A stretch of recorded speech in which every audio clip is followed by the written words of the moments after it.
Good morning, happy Friday, and welcome to Sunrise Small Talk episode number 81, the first episode of 2026, the new year. Happy New Year. We're going to talk about three things today. Number one, and the most exciting, is free money.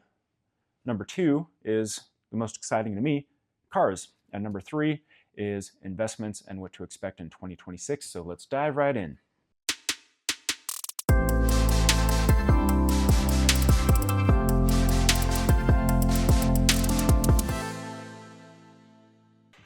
So Kelsey checked the mail the other day, and this was not good to get. This is a violation. Camera caught me speeding, so a $40 fine from the Vail Police Department. So that's not good. That's not what you want to get in the mail. What you do want to get in the mail is free money.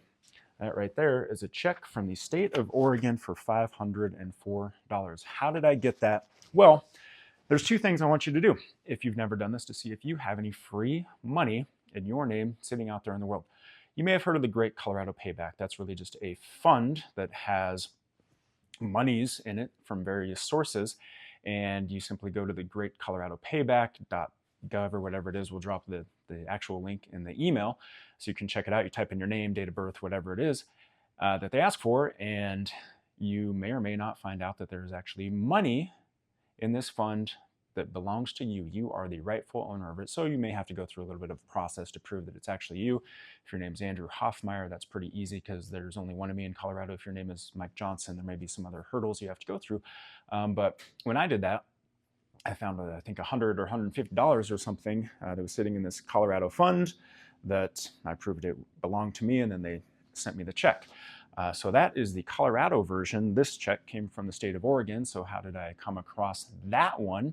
Well, that was a national database. We'll drop that link in the description as well. Be careful because some of these are the actual local or federal government sites where they don't charge you anything. But then there's these other sites that will come up on the Google searches that look official, but they're not.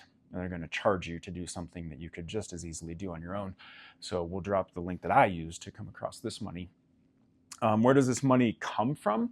Well, it could be a check that was mailed to you to an old address. That's what happened with this check I got here from Oregon. It could be money from an old 401k, or it could be money that was escheated from an estate. So what that means is your second cousin's grandma remembered you from 30 years ago, and right before passing put in the will or on a document that they wanted you to have some money. Well, you don't even remember this person's name, and so that estate eventually goes through the escheatment process, meaning no one claimed their money, and so it just goes into this fund. Every state has a fund that will house and collect this money, and if that money belongs to you, you can just go put your name, date of birth, whatever they ask for in there, and eventually you get a check. Colorado is quick. I think I got paid. I think I received that check within a month or two. Oregon, there was a ton of back and forth, so just be prepared for that. I didn't even know the amounts initially, so I didn't know if it was going to be worth fighting, but I did go through the process, and it probably took about a year. I just got this check in the mail, and I want to say I started the process about a year ago, so maybe it's worth it, maybe not, but I will say that that was worth the documentation and the time to get $500 from the state of Oregon. Taxable, I assume, as well. Okay, subject number two. We're going to talk about cars because it was Christmas, and I just thought I would share my new toys with you that Kelsey got me since I am a child, and she gets me cars every single year. But this does say 8 and up, which I am over 8, so really this is something that I am deserving of owning. This is a Lamborghini SWAT car. That's pretty cool. If you're trying to get away from the cops in a high-speed chase, hopefully that's not who's chasing you. And then from my dad, I got this 1978 Ford Bronco. Pretty cool. I think I'm going to actually keep this one in the box. Maybe it'll be a collector someday. Third on our list today for the first sunrise of the year is investments, what to expect in 2026.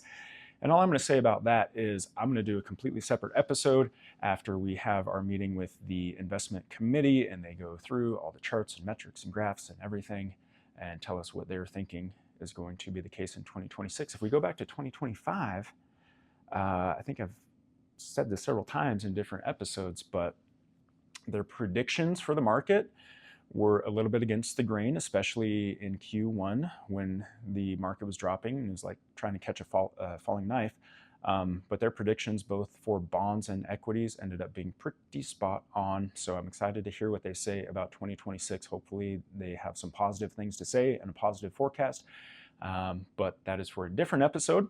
Once I have all that information, I'll pass it along and do a video on that. So there you go, first sunrise of the year. Hope you enjoyed it. Feel free to pass it along.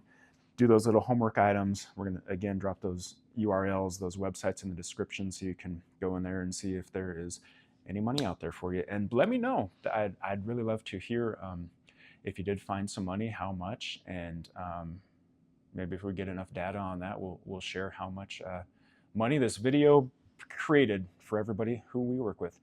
All right, take care and have a good day. Talk to you soon. Bye.